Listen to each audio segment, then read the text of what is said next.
Hi, this is Considering Charlotte, a series that I am happy to host on the PlainSpoken channel as an effort to spread good information to the laity and clergy of the United Methodist Church. The General Conference approaches at the end of April, and there's a ton of material for delegates to consider. Among all this material, we've already covered the human sexuality stuff, only just some of it. That was last week's episode.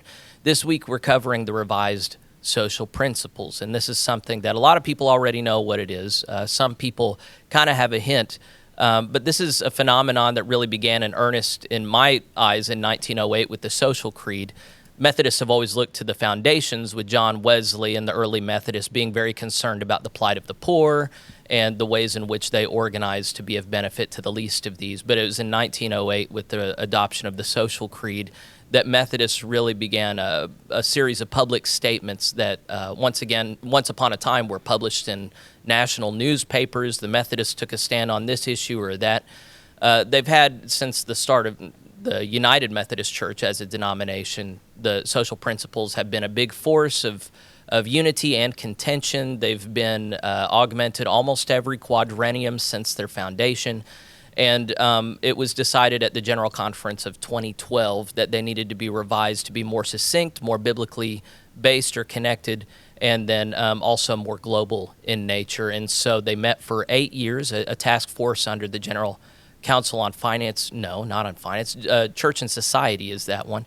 And they've come up with a revised social principles that has been published and put out for everybody's consumption. We'll have a link to it in the show notes here for anybody who wants to watch it, to be able to see it for yourself. And I'm hopefully going to remember this time. Last time I failed to actually put on screen the portions we're talking about. But today we'll look at specific portions. We'll talk about some of the big ideas and process behind it. Practical application of it, how likely it is that it'll be adopted. We're going to cover a lot, but it's not going to be nearly enough. This is intended just to help delegates to feel like they know what questions to ask and what research to do, and then so that whenever it comes before the assembly, that the body knows what to do with it and they're not spitballing. So we're not all of the same mind about the utility and helpfulness and purpose of the social principles. We're not presenting this because we're all of the same mind. We are all of the same mind that we think it's important that everybody be educated and know what they're doing and make decisions eyes wide open. And so to that end, I'm very glad to have Lonnie Brooks and Amy Valdez-Barker and Joe DiPaolo and Simon Mafunda, each here with their different levels of experience, all very well-seasoned United Methodist leaders. And so thanks all of you for being here. I'm actually not figuring into this very much. I'm just being a moderator, really. So I thought it might be appropriate. I just wanted to generally present today's topic, and then Amy, you've seen things from the inside. You've been head of the connectional table, and you've also worked extensively in the general agencies and with a lot of these people that have crafted this document. I wonder if you could speak to the impetus behind why it needed to be generated, why we couldn't stick with the old one and just augment it, and then also the process by which this was created. Yeah, thank you, Jeff. I think, so the perspective I'm bringing to this is through the connectional tables work. And when I was in leadership at the connectional table, one component of our work was the worldwide nature, the worldwide nature of the church. And it was a very important role because we were one of the few bodies that did have representation from all of the central conferences and all of the jurisdictions. The Council of Bishops, the general agencies all came together at the connectional table. And so through the work of the worldwide nature, and of course there's a whole lot of other complexities to it, we worked hand in hand also with the Standing Committee on Central Conference Matters. And as the Standing Committee on Central Conference Matters was working on what does it truly mean to be a global church, to be engaged with equity across our connection in all of the places, we continued to say, okay, well, ultimately, even our book of discipline is not fully global in its nature. It needs to be revised to be fully inclusive of all of the cultures and contexts that are around the world. and not just be leaning heavily towards the American U.S. experience. So through the Worldwide Nature, which Church and Society was part of, and also the Standing Committee was part of, we really began to say, all right, there's multiple factors in which we have to move towards this equity. Not only are we looking at a global book of discipline, but ultimately we do need to look at a global social principles. And what does it also mean to share our resources globally? In other words, a global apportionment system as well. And so there were many different lanes or avenues that we were working towards together through this collaborative efforts. So the best thing I think that came out of both General Conference and out of the deliberation and collaboration was to say, all right, we can't all handle this all on our own. So let's have the responsibilities sort of divided. So, Standing Committee on Central Conference Matters and the Committee on Faith and Order, I think, we're also working on the Global Book of Discipline. And then, of course, General Board of Church and Society had to take the lead with the global social principles because that's their work. And then GCFA took the lead on the global apportionments work. So Church and Society proposed, I think, as you said, they were given the mandate officially by General Conference in 2012, and this continued over 8 years. Neil Christie was one of the key staff members from Church and Society who really took the lead in ensuring that we were listening carefully to what are the social matters in each of our different cultures and contexts that could bridge our differences. Like, what is it that each of our countries, each of our regions, were really wrestling with that were stances that a church, specifically the United Methodist Church, should take a stand on as we are a global body. And so they did, again, took a lot of time and energy and got lots and lots of feedback from every region of the world. And in that feedback, they had to disseminate, okay, now what rises to the top of importance? And so, of course, the previous social principles was the guide for that, and how we might adapt it for a global context was the driver for this work. And so what you have before you is that culmination of the work. Now, honestly, in every culmination of a work, there's editing that happens, and editors have a lot of power. So what you have before you is the edited culmination of all of those listening sessions and all of the work that came forward. Now, General Board of Church and Society was sort of the first vetting group that then would have taken care of saying, okay, yes, we agree with this and we're ready to move it forward to General Conference. So that's what you have in front of you as legislation now for 2024. So I read a little bit about the big picture stuff and how this document was generated, and I'd like to have you, Amy, respond to this on the front end so that people know how to feel about this. And we'll talk about some of the particulars on the way, but as one who is sometimes skeptical of things handed me, I want to see where they come from. And what I saw on this was that the task force that generated this document was made up of 13 total members, 11 of whom were American, and the head of the task force was Randall Miller, who was once the interim executive director of Reconciling Ministries Network, which of course is a gay caucus group, and he has also headed up a lot of protests at General Conference and previous quadrennia. So that signals to me that this is a document not of the church more broadly, but of American progressive interest. Do you think that is a fair conclusion to draw, or do you think that there's a way that someone doesn't have to look at it this way? Well, I do think that, again, sort of process is important, and who gets selected I think is much broader. So I have to trust that, Church and Society did their due diligence in ensuring that the people who did come together were those who could represent the whole. Because what they were doing was, again, disseminating what came directly from the people. So my hope and prayer is, and again, it's about trust, right? Like, it's trusting the people and the process. My trust is that the people in the process came together and listened and actually used the words from the people who are on the ground to put forth something that should be for the body, for the whole. So in order to trust, it is often helpful to know who was a part of the creation of the document. And the only names I was able to find were Randall Miller, Mary Elizabeth Moore, Chapel Temple, and then supposedly there was a committee of 50 people who drafted this document, but I couldn't find that list. Do you know if that list has been published anywhere? I do not know. Okay. Yeah, sorry. Okay. Yeah, I mean, it's a hard thing, and it's similar to the Christmas Covenant, which has ostensibly been published by a number of non-American authors, but it's been impossible to find a list of who those authors have been as well. So it's one of those things where you really are put in the position of you just have to trust. I do wonder.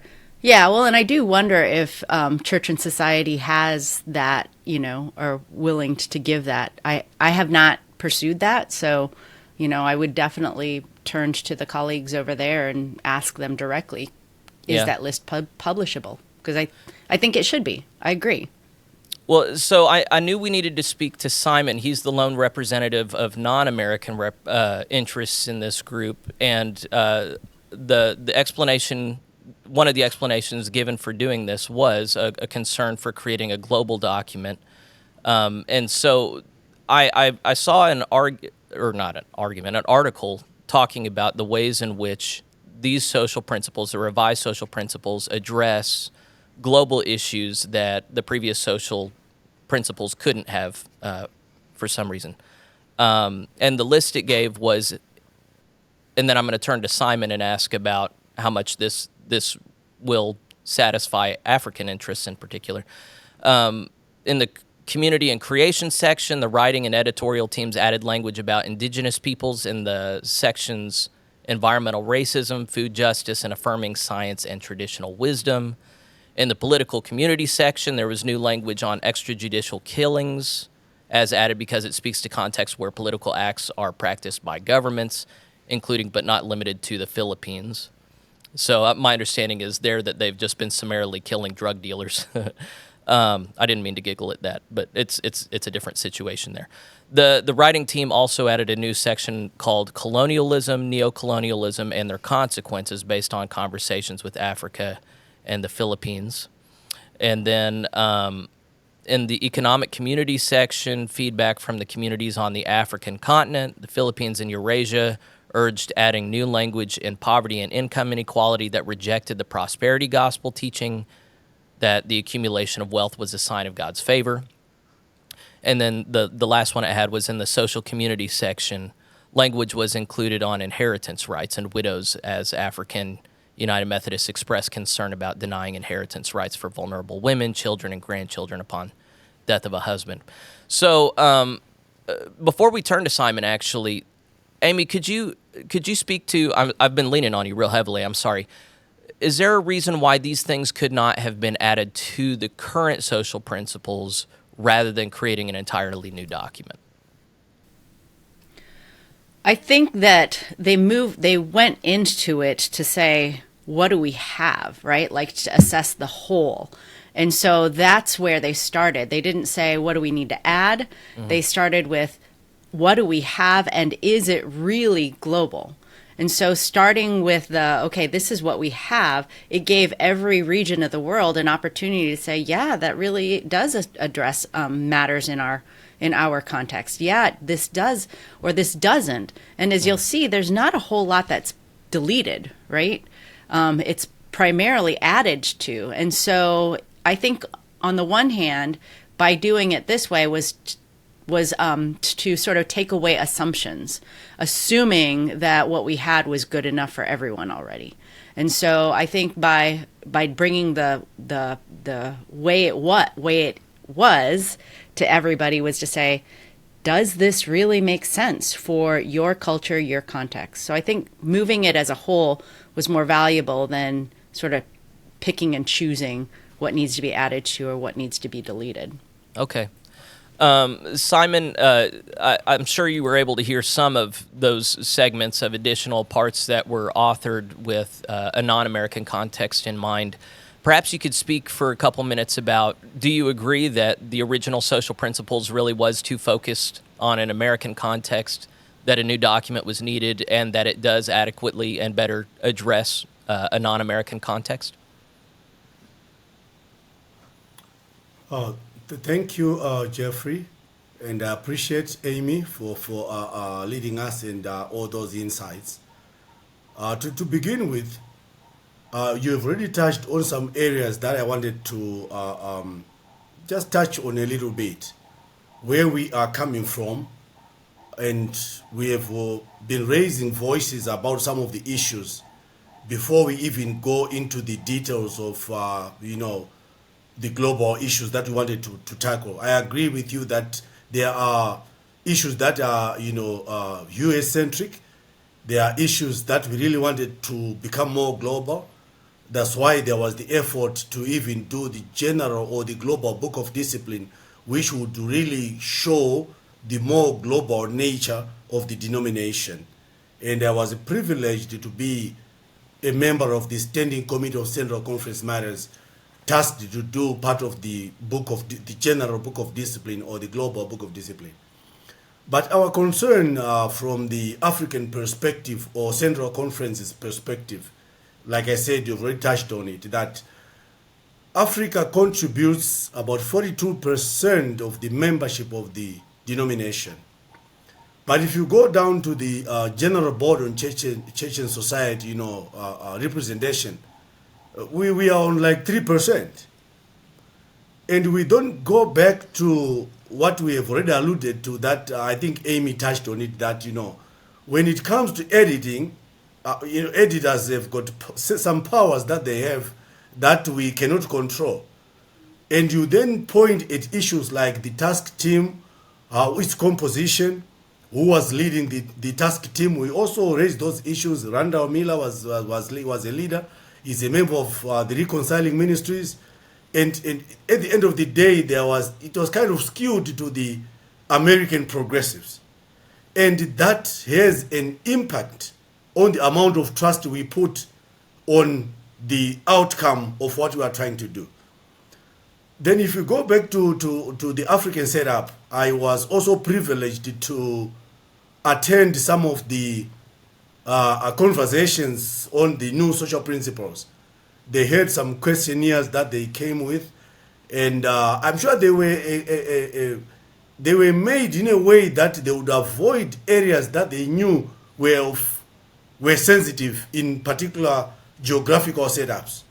Why I say that? We were very expectant, or we were keen to see issues on human sexuality, for example, definitions of marriage and things like that. We were never given a chance to touch on that as Africans. I'm particularly talking about the meetings. I attended all the sessions that were done in Zimbabwe by the listening and the conversation that was carried out by the task force on this team. Those areas where I believe in retrospect that they were avoided because they knew that these would be our outright answers on those things. But eventually, we see the new proposal on the definition of marriage is there. I don't know which geographical area could have raised that, because we never saw that. I tried to speak to a few other conferences, maybe not enough to represent the whole of Africa, but out of keenness, I talked to a few conferences. They never touched on that, because I guess they knew that there was going to be a lot of noise on that issue. So yeah, we end up now challenging the trust issue because of the bias in terms of the makeup of the task team. Those were some of the issues that we had already raised and we were continuing to challenge. And even as we go to the general conference, those things are still there in our minds, but when we did this thing, there was some kind of bias towards this in terms of the makeup of the teams. And the ultimate product loses the trust that it needs because of the makeup of the people who are doing it. So that is what you may hear from many people from Africa who were particularly interested in the social principles. But overall, yes, we were agreeing that we need to be a more global church. We need to be more representative of, to put out and show the global nature of the church and move away from the US centric church that we have been seeing and we've been trying to challenge. And you can remember from 2012 caucuses like Africa Initiative raising a lot of arguments about representation in many of the boards, almost all of the boards of the general church. Our representation was so poor. Even if you look at the standing committee itself, it was only improved in 2016. Before that, it had a super majority of Americans. Yet it's supposed to be a standing committee on Central Conference matters. But there were very few Central Conference representatives in it until 2016 when there was a major shift. But still, it was not good enough because if you look at the general membership, now Africa is more than half of the denomination. So that should reflect in terms of our representation, and that will generate trust in terms of the ultimate results when we do these amendments or these new initiatives in terms of bringing out the global nature of the church. Let me end there for now, Jeff. Thank you. Well, I have follow-up questions for you, but I want to expand a little bit on what you said for an American audience that may or may not know about some of this insider baseball stuff that you're talking about. But whenever Amy is representing the institution and saying that they had these global sessions of listening, what I heard you say was that, yes, they did hold such sessions. However, they did not let at least your non-American audience speak to all the areas of the social principles that you were interested in speaking to. Is that what you said? Yes, that's exactly what I'm saying. Yes, thanks, Jeff, for clearing that. Okay. And so there's concern on your end that the social principles, the revised social principles, does not reflect the will of global international partners because of who it's headed up by, but also because to your subjective one-person experience, the process of collecting feedback was not done in earnest. Before I get your reaction on that, one thing that some reading I did on this morning, the task force they released some of the language over time. They refused to release any language dealing with the nature of marriage for a long time because they said the 2019 special called conference would be dealing with that issue. So they were waiting on that general conference to take place. Well, that general conference took place and it spoke clearly that a traditional understanding of marriage was what they wanted. But even so, that task force eventually published the revised social principles, which redefines marriage anyway, which goes against the spoken will of the general conference last time it assembled. So to my mind, that betrays that trust that was given them to provide a document that represented the general conference. Simon, do you see things the same way? And then I want to give Amy a chance to respond to that because I might be seeing this wrong. But go ahead, Simon. Is that kind of what you're talking about there as well? This is exactly what we are talking about here, Jeff. This is small group that is trying to help, then goes and rebuffs the decision of the general conference, the legislature, which speaks on behalf of the denomination. It rejects what they've agreed on, what they've legislated on. So when we then go forward, all those people who legislated on that issue are not likely to support it because you are actually rebuffing what we have put in place. This is the challenge, and this is a smaller group, coming from one board that is having to rebuff what the general church has said. This is how we are going to govern the church. So we obviously I can foresee problems. That's why in some other conversations we were saying this could be a recipe for a repetition of 2019 if you are not careful about that. This is exactly what I'm saying, that people will continue to treat that with suspicion because we say, but the general church spoke and said this is what we would want to see happen. Then the research group or the group, the task team rebuffs that and comes up with a new definition. Obviously, we're going to have issues with that, especially from the central conferences and particularly from Africa. Thank Amy, you, do you Jeff. think there was anything that I was missing in the way that I broke that down?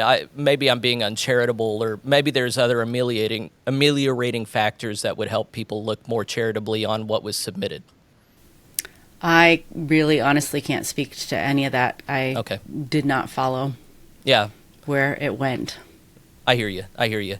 And of course, Africa is still speaking, whether or not it's in this particular venue. The United Methodist Africa Forum is an institutionalist African body. They are against any kind of division, global Methodists or anything like that. They've soundly rebuked all of that.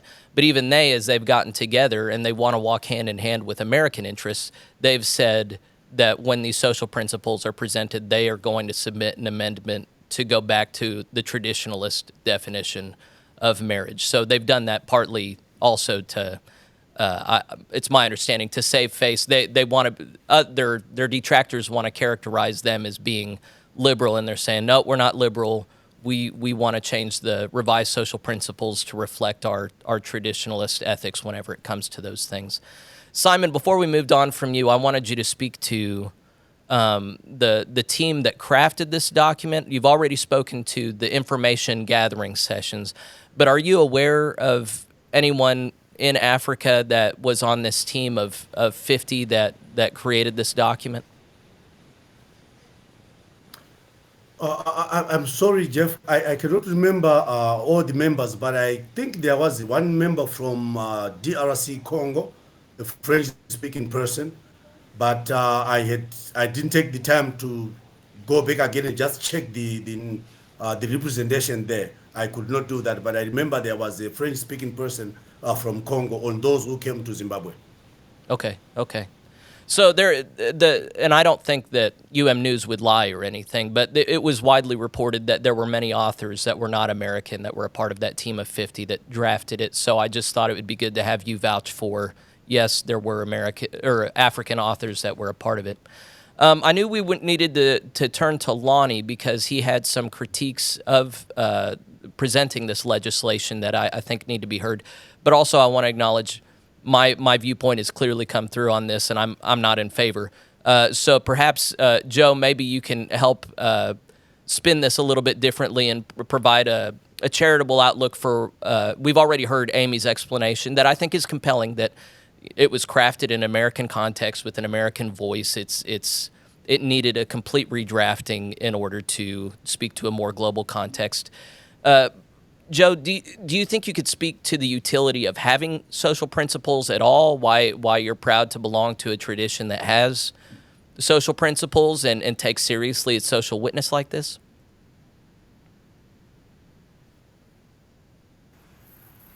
Sure, and I would like to speak a charitable word. I think a lot of the content that came through clearly reflects the earlier statement. It clearly was using that as a base to work from, and I think it does a good job in general of doing what they should do, which is put out basic fundamental principles to help Christians think through the issues that confront us in the modern world. I like the fact that they talked about things about like that creation is God's. We are stewards of God's creation. To remind us that all people have dignity and worth because we're created in the image of God. I mean, there's kind of fundamental principles that, and also that it's very Wesleyan to apply these to all of life. We're not to have a compartmentalized life. We don't keep our faith just in church on Sunday. We're supposed to apply it everywhere. So these are efforts to help give us fundamental, guidance on how to do so. That doesn't mean I like everything in it. There are pieces I would disagree with. There are pieces I think are confusing. So I have some critiques of it, but I think there's a lot of good sound stuff in it. One of the key themes that I think that is important is that traces through the document has to do with a very biblically based concern for the poor, the marginalized, those on the edges. And that's very biblical, and we need to keep that in mind. So I think there's some good stuff there, and the fact that they emphasize this is not church law, this is not juridical in nature. It's meant to be a guide to thought. So I think all of that's positive. If I might give some of my criticisms, I guess I'd have two general kind of criticisms of the document. And I think they both basically point to perhaps they didn't quite accomplish what they wanted to make it as global as they had in mind. I still think it's a pretty Western and U.S. document in terms of how it's framed. An awful lot of it talks in terms of human rights. You often find that phrase again and again. It's a basic right. It's a human right. It's a basic right. Now, I believe in human rights. I'm not disputing that, but I would like to have heard more about the corresponding responsibilities. With every right, there are corresponding responsibilities, and I didn't see a lot of that. There was emphasis on things like holding freedom and liberty, but what about biblical teachings about such as in 1 Peter 2, do not live as free people, but do not use your freedom as a pretext for evil. So I would like to have heard a lot more about that. There definitely were some, I think, Western ideas that are current, certainly in North America. There was kind of a blanket statement, I think, on one of the pages when it talks about healthcare. It says healthcare is a basic human right. That's an interesting statement. Healthcare is a very complex thing. And it's not quite the same to say that as you would say, speech. Free speech should be a basic human right. Because healthcare involves the services of other people, the use of resources. I don't think you can just say in an unqualified way, healthcare is a basic right. What are the responsibilities that go with it? How do we proportion that out? What are the responsibilities of the person seeking the healthcare? I mean, I don't have an absolute right to demand all kinds of services of doctors and nurses and others for free of charge. And what about my own? I have a daughter who's a physician, and one of her great frustrations is, as a physician, she tells her patients, here's medication, and they don't take it. here's what you need to do in changing your diet, and they don't do it. And then they come back later, and they're making greater demands on the system because their condition has worsened. So I'd like to have seen more emphasis on the idea of responsibilities, and especially of the church. What are the responsibilities of the church? The Christian community's responsibility to care for those who are sick and infirm. That didn't come through as clear to me. So those are just some examples of how I think it still had a very Western focus. The other piece was I think it does a better job of trying to put biblical and theological foundations. But once you get out of the preface or introduction into the body of it, I may have miscounted, but I only counted 9 times when biblical texts were cited in like 30 pages. And I would have liked to have seen more exploration of biblical themes. Talk about, I know they wanted to keep it concise, but talk about the concern for the poor, rooted in laws that were woven into the life of ancient Israel, the gleaning laws and things of that sort. There's not really much there on that. When it talks about pornography, for example, a good statement on pornography to be sure, but again, what's the foundation? It didn't, I could have used more about Jesus talking about, lusting in your heart. That's not there. Rooting it in the commandments. So there could have been more, in my mind, on exploration of biblical teachings and also the tradition of the church. So those are just some general thoughts on it there's some specific things that I found on my own equivalent. Well, I do think it's important to cite the sources just so that people listening don't have to just believe us. I'm not big on trust. I feel like, I always tell my people from the pulpit, don't trust me, you need to read the Bible for yourself. And so we need to make sure that what we say corresponds with the actual document. And so whenever you cite the language on healthcare, that's on page 36 of the Revised Social Principles. And it begins, it's point A, we affirm healthcare as a basic human right and vow to work toward expanded access to all forms of medical treatment, including preventative, therapeutic, and palliative care. Yeah, and all that's good stuff, but when you assert it that as a right, definitely I think fits that needs to be within unpacked a bit a political milieu in which it comes with latent political meanings that the denomination may or may not want to affiliate itself with. So I think, Joe, that's a helpful specific example of a place of pushback where there might need to be amendment if they are going to entertain this. So, Lonnie, I wanted to turn to you because you have a big picture view of what the plenary sessions of General Conference need to take care of. It's my understanding that you don't think that the revised social principles really should be brought before the General Conference this year. And I maybe I've misunderstood you, but I thought it might be good to entertain why it is that you think there are other issues that should perhaps displace this. Thank you, Jeffrey. Yeah, that is a summary of my thought at the end of the process that I've gone through in thinking about this. And that's not to say, by the way, that I think that the social principles and even the rewrite of the social principles is not an important thing, because I think that there are a few things that the church does that are more important than formulating a statement of our social intent, our social action, our call to be in witness socially. There's no getting away from the fact that our heritage, rooted in the Wesley movement, is dual, that we're called to be personally holy, and we're called to be socially holy and active, socially as well as active in pursuit of our own personal salvation. That's the Wesley call.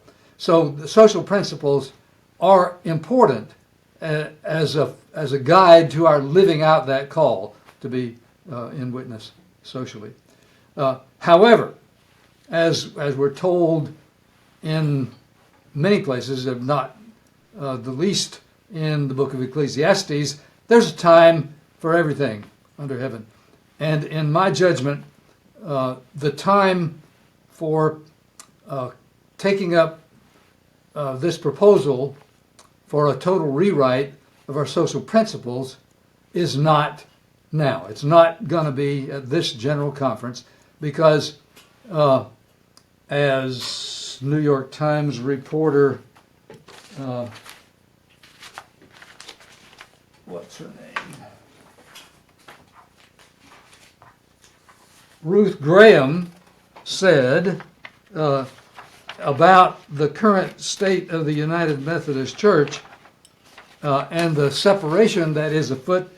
She said, quote, "The Exodus marks a calamitous decline for the broader tradition of mainline Protestantism, which once dominated the American religious, social, and cultural landscape." So if a secular reporter can have this understanding of what is afoot in the United Methodist Church, it's mind-boggling that United Methodist leadership can't have the same focus. That right now we need to be concerned about what we're going to do to adjust the church organizationally to cope with the fact that we just lost 25% of our churches. And I suspect that process isn't over yet. And that loss almost all comes in the United States church. There have been some pockets of separation in central conferences, like in Bulgaria and others as well, but mainly in the United States. And the reason that's a really big concern is because most of the money to support the general church, the church connectionally, comes from the United States. That's just a fact. That's what we live with. So I think that just as in 1968, the focus of the church for that quadrennium, and then the following quadrennium in 1972 as well, those general conferences, the focus was on comprehending the merger of the three churches that came together. I think our focus in the upcoming General Conference, and probably the succeeding one as well, is going to have to be on how we get the church adjusted, not to a merger, but to a separation that is at least as traumatic for the church as that merger was back in 1972, 68 and 72. Now, mind you, I think it's important for me also to say that personally, I am less concerned than some of you are, not only in this group, but in the church at large, on the identity of the people who put a proposal together, or on the process by which it happens. My focus, just because of who I am and what I do, is on the product. And I believe that, in fact, even focusing on the product rather than the identity or the process, there are some reasons for concern about this new statement of social principles. Mind you, the section on marriage, we have to acknowledge that the General Board of Church and Society that's proposing this thing has proposed a redefinition of marriage. It's instead of being a union of one man, one woman, which is what our social principles currently say, to a union of two people. Now, I support that change personally, but you have to recognize that this is a significant change, and as has been pointed out here already, it's different from what the church has repeatedly affirmed as its understanding of marriage. So that this is proposing that difference. But in my judgment, that is not even the most significant change in that particular section of Lonnie, this new proposal. if we could just Because time out 1 second, there- because I want you to remember that. So remember the other change you were going to focus on, but I want to cite sources again and just let our audience see and know where that particular section is. It's on page 22 of the Revised Social Principles. It's under point D, marriage, and the very first paragraph says, "Within the church, we affirm marriage as a sacred, lifelong covenant that brings two people of faith, not a man and a woman, two people of faith into union with one another and into deeper relationship with God and the religious community." So it's still clear that polygamy, polyamory is not appropriate. It's two people of faith, but it's no longer a man and a woman. So that's to buttress what I already pointed out, what Lonnie has just highlighted. And Lonnie, you were going to go on and highlight some other significant changes in the Revised Social Principles that might be cause for concern or attention from others. Go ahead. Yeah, it might even be more significant in terms of where, Jeffrey, in terms of what the General Conference delegates are going to be dealing with. That's petition number 20730, found in the DCA that came out in 2000, 2020, which is still before us at the coming General Conference because it's a postponed 2020. That's begins on page 208 of the advanced DCA. So that's what we're dealing with, and the paragraph immediately before the one that we're talking about with marriage, which deals with the overall topic of human sexuality. That paragraph removes from the existing language commitment to monogamy in sexual relationships. And that is perhaps of even more concern to more people than the removal of the commitment to one man, one woman in marriage. There's a decoupling of sexuality from Is it worth pointing out where that actual language is? Because I pulled up the petition and it's quite long. Yeah, it is. That's in that's on the next page, the following page, 209 of the DCA. It's in section C of paragraph 161, 162. Is it in all three paragraphs? Yeah, one problem. If it might be helpful, the current language of the social principles under sexuality says sexual relations are affirmed only within the covenant of monogamous Yeah, right. heterosexual marriage. That's been removed in the that's been removed in the current version. Not merely the Oh, heterosexual part, but the monogamous okay. part. I think that's what That- you're that's alluding So, to. exactly but in, right. in section C, here I'll just read what it says. We affirm human sexuality is a sacred gift and acknowledge that sexual intimacy contributes to fostering the emotional, spiritual, and physical well-being of individuals and to nurturing healthy sexual relationships that are grounded in love, care, and respect. Human sexuality is a healthy and natural part of life that is expressed in wonderfully diverse ways from birth to death. It's shaped by a combination of nature and nurture, heredity and genetic factors on the one hand, and childhood development and environment on the other. We further honor the diversity of choices and vocations in relation to sexuality, such as celibacy, marriage, and singleness. So that this is, I'm hearing more latitude given to alternative sexual relationships here. We support the rights of all people to exercise personal consent in sexual relationships, to make decisions about their own bodies and be supported in those decisions, to receive comprehensive sexual education, to be free from sexual exploitation and violence, and have access to adequate sexual health care. So it ties in a lot of things there, but the language can easily be read to be no longer excluding non-monogamous relationships and focusing only on, is this sexual act marked with consent by all parties involved? If so, then it's okay with us. Is that how you read it, Lonnie? Whether it's by, yeah, whether it's by intent or design, that's what the new Okay. language says. You're absolutely right about that.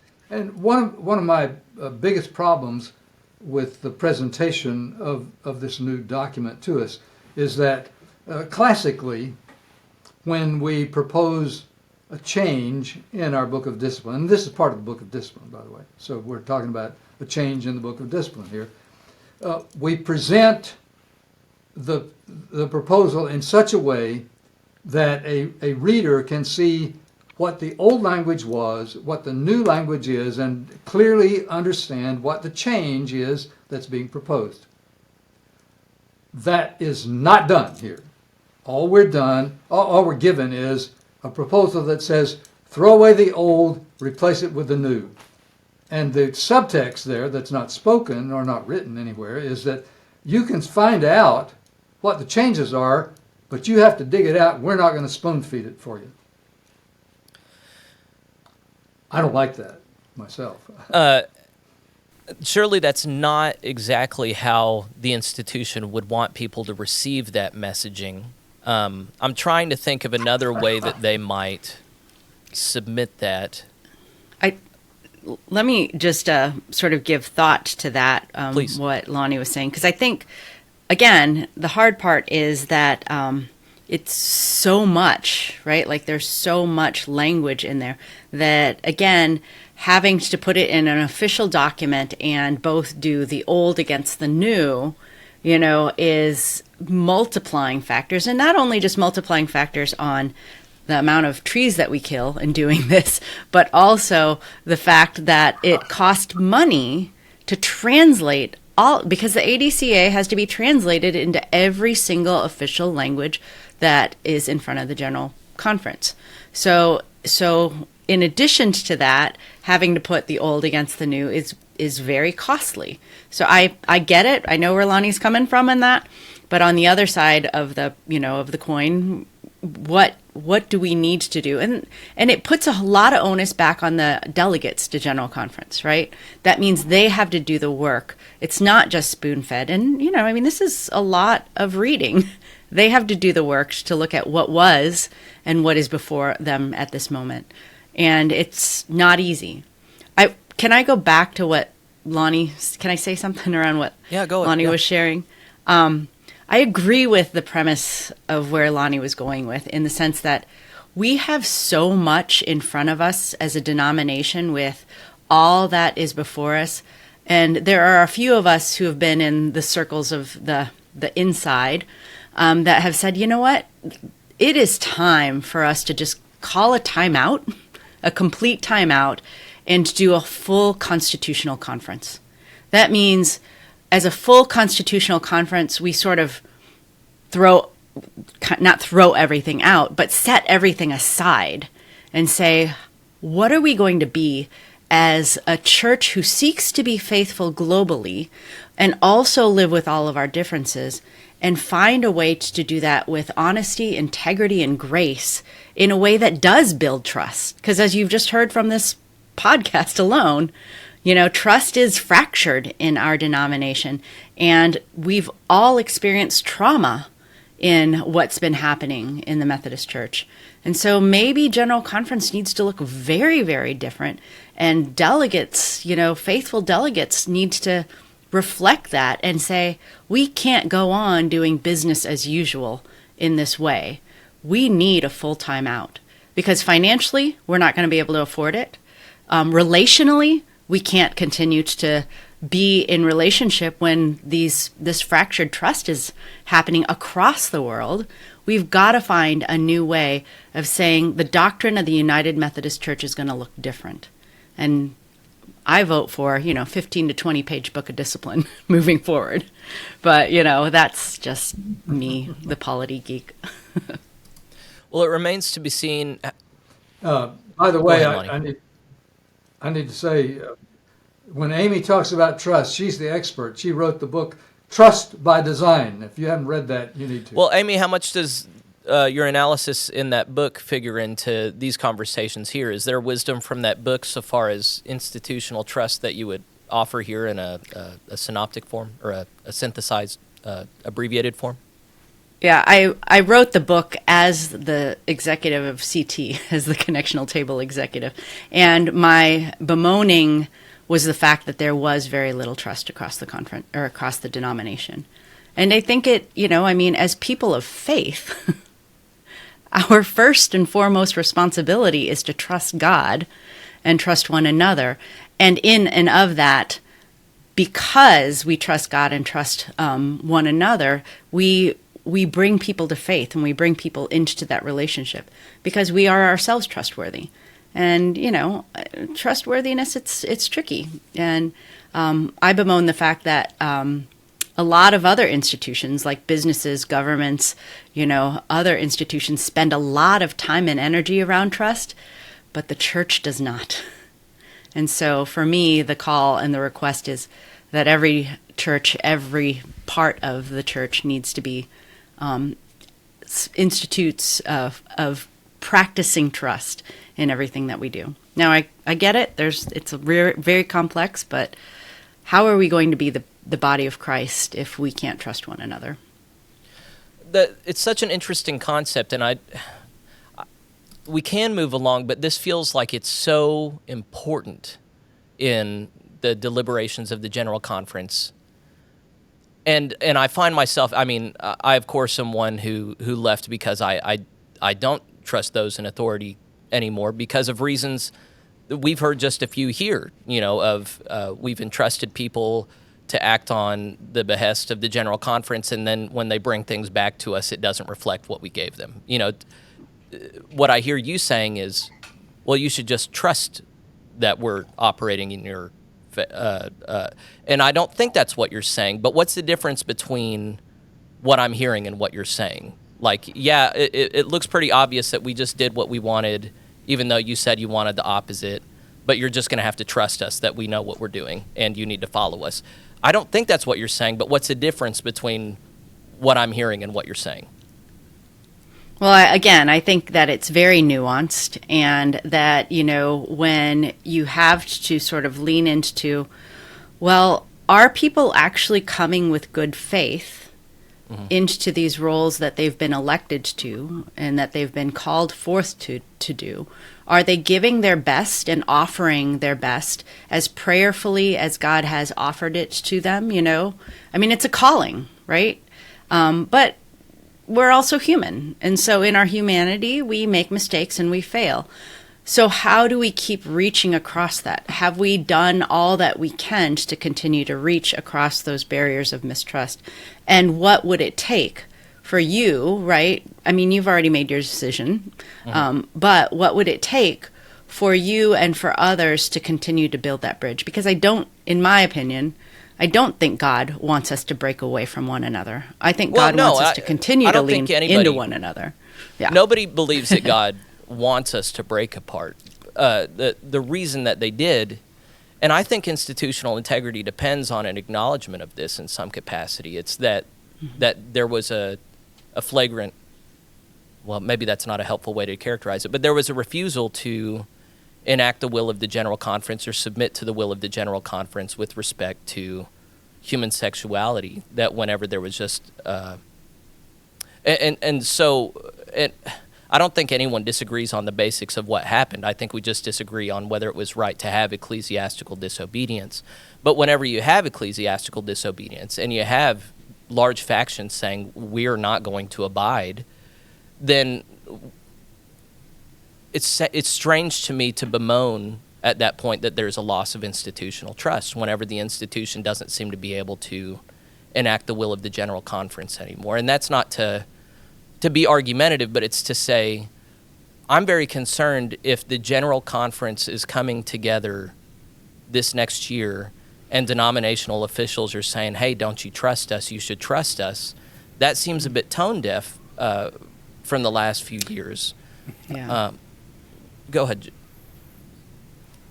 Another piece to throw into this, maybe with getting back to the social principles, it may actually assist in building trust to do what Lonnie and Amy are suggesting, which is defer this to a future General Conference, because I think there's a fair amount of distrust about this particular General Conference and how it's going to be constituted because of all of the changes, the fact that it's a 2020 conference that's now in 2024, the delegate apportionments. It seems to me that if you wait till a future General Conference, 26 or 28, you're going to have a more representative body of delegates globally than you're going to have this time. And don't forget, these social principles are going to be presented to the body. The delegates can do with it whatever they wish. They can amend it, they can change it, they can add, they can subtract. And I would think table. Right, or refer, you bet. So I would think that at a future General Conference, when Africa and the Philippines are more adequately represented, those voices can have a greater role in those emendations. So I think it would build trust to defer. But for me, that actually brings in another dynamic. Assume a General Conference agrees to defer this, which makes a lot of sense. For me, that if I had if I was the decision maker, I would defer this to the next General Conference. But if that were to happen, it has a bearing on regionalization. Because my reading of this is that there has to be some enabling legislation in order to effectively implement regionalization. So if, for example, the definition of marriage was not going to change, but the regionalization passes, there are some quotas within the denomination somewhere who will bemoan that, because for them to implement certain parts of whatever within their context, they will need that enabling legislation to what they believe works within their context. But it has to be carried in the general book of discipline first, in order for them to then adapt the interesting dimension. And I wonder how the supporters of regionalization would take that. But I agree with you. If I was the decision maker, I would ask for a deferment of this one to the next General Conference. But it's like opening a can of worms, because there are those waiting to see regionalization happen. But yeah, I think I'd like to come back to Amy now and have Amy speak to broadly what we were speaking about and wrap that up however she wants to. But then also, if you would, Amy, speak to likelihoods. I mean, you don't have a crystal ball, but how realistic you think it is that the General Conference will try and cover this at the exclusion of other things it should actually do, versus deferring it or tabling it, or speak to that however you want. Yeah, I mean, clearly I don't have a crystal ball and have not been so deeply entrenched in what what people are doing and saying to one another as they move into General Conference. But I think what Simon said is also spot on. I mean, this legislation is so intertwined with the ideas around regionalization. So it is a web. You know, I mean, we start pulling on this piece and it's another piece that's going to disentangle. And I think the reality is, again, and I'm going to say it again, we have to call a timeout. And the body does need to say, let's look at a full constitutional conference. Now, I know how much that affects people's lives, those who are working across the connection. I know how much that is, like, fiscally a huge risk. And there are a lot of matters. And, you know, General Conference historically, when you look at the whole scheme of history in Methodism, not just United Methodism, it takes Methodists a very long time to make any changes. And so I do not know whether or not this is going to happen in my lifetime or my children's.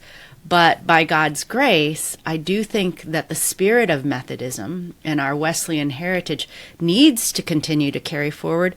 And I hope by God's grace that we will find a way to live in relationship with one another across the world, but not in control. And I think that that's the key of what does it look like? What does it mean? How do we stay engaged with one another in relationship around our theology, but not necessarily around law. Yeah, So- and we'll come back to these issues around regionalization, and we're going to spend 2 weeks on regionalization, so Amy's definitely going to have strong input there.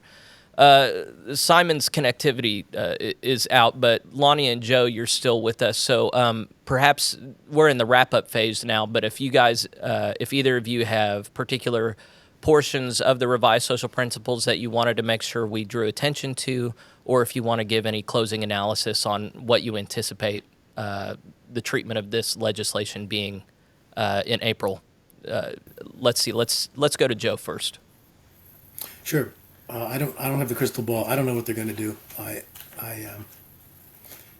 think it's going to be a lot for them to try to bite off and do at this general conference.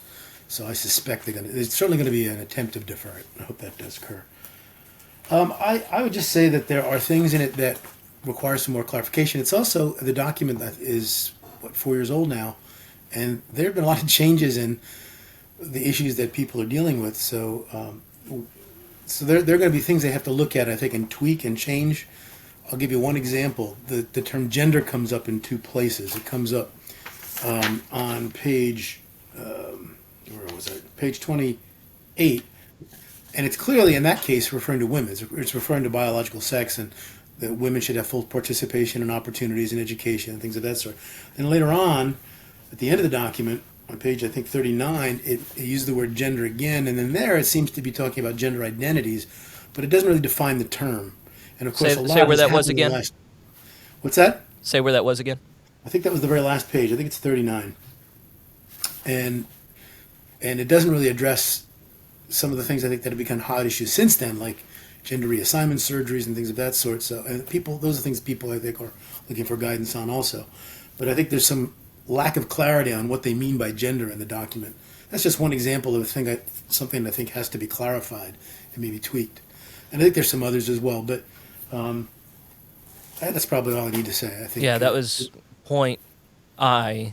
Sexual orientations and gender identities, because people are of sacred worth and certain basic human rights are due everyone. We're committed to supporting the equal rights, liberties, and protections of all people, regardless of sexual orientation or gender identity. We see clear issues of equality and justice. So the way that this is obviously going to figure in is around the transsexual phenomenon and ways in which Western societies are arguing about whether or not people can participate in sex-segregated areas based on how they identify with their gender. And so unless there's more clarification on this, this could be seen as something that indicates a certain a political disposition towards transsexual people. You know, is it a right for... Go ahead. And the point is that it doesn't seem to agree with the use of the word gender earlier in the document. When it's Okay, yeah, inconsistent women's use issues. of the word. Okay, yeah, that is confusing. Okay. Lonnie, anything else?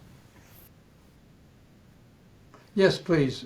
Thank you, Jeffrey. I think that the proper thing for the Church and Society Legislative Committee to do with this would be to refer it back to the General Board of Church and Society with an instruction that it should bring it back to the next General Conference.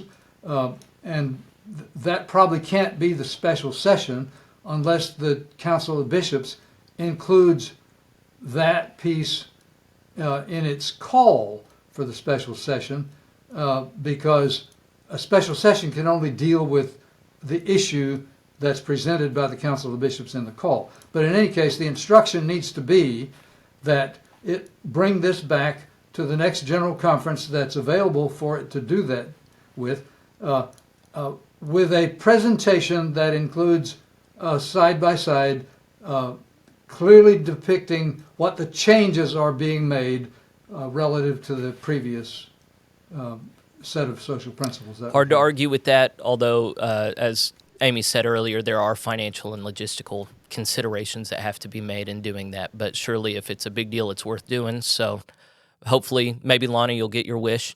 Amy, final words. It's complex. That's it. I think that's a very astute observation at the end of all this. Friends, we thank you for joining us. It's a much bigger picture than we can possibly cover in an hour, but it's really been neat to hear the thoughts of everybody here. And of course, we're all seeing through a glass dimly, and there's more to know than can possibly be known. We should just acknowledge we didn't come close to covering the whole document. There was no way to realistically do that. So I would exhort all the United Methodists, especially delegates, to make sure to go ahead and be reading this document, combing through it with a fine-tooth comb, because these words matter and they have big implications. So there's a big picture to consider, there's the particulars to consider, and then there's a possibility that it's not even going to be considered at this General Conference seriously. So it is a frustrating thing not to be able to predict the future, but that's kind of what's required here to be a faithful covenant participant. So want to thank each of you guys for taking time and energy today to help this audience to better understand things. If you feel like you are benefiting from that, then we do not get tired of you letting us know that. So feel free to share that in comments, share this with your United Methodist friends, and then make sure to subscribe so that you can stay abreast of what we're doing. Next week, of course, we'll have Odell back with us, and we're going to talk about not regionalization, but disaffiliation proposals. Is the United Methodist Church going to allow for disaffiliation to continue forward in some form, or is that door closed and now everybody is staying together? Lonnie actually has some legislation he's proposed, but it's not the only legislation. So we'll look at some of that and talk through some of the ethics and big picture stuff. And then if we haven't covered anything that you want us to, we've planned for open sessions later, so we can circle back around and talk about stuff. So any thoughts you have, reflections, send it to us at plainspokenpod@gmail.com. And we're already fielding some questions that we're holding on to. And we want to do our level best to make sure everybody knows what they need to know going into General Conference. So thanks again, panelists, for being a part of this today, and thanks to the audience for participating, and we'll see you guys next week.